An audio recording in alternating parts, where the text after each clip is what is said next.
Hello দর্শকবৃন্দ, এই cameraman এদিকে যাও। দেখুন আমাদের হাঁসের খামার।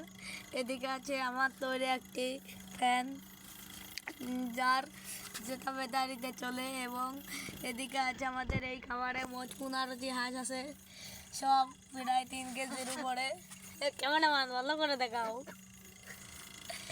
ওই দেখুন দাদা, আমাদের এই ফ্যানটি আমি নিজে হাতে তৈরি করেছি, এবং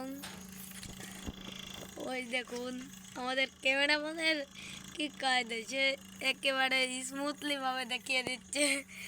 এবং আমাদের এই হাঁসগুলো করছে আমাদের গোয়াল ঘরের নিচে রয়েছে, এবং এইটুক জায়গার মধ্যে আমাদের সব হাঁস 3 কেজির উপরে তাও ধরে যাচ্ছে, কারণ এর মধ্যে আছে ফাঁকা, এবং এরা শান্তিতে আছে কারণ এর মধ্যে আছে একটা পাখা, এর কোনো গরমই লাগছে না। তো ভাই সব দাদা গুড বাই।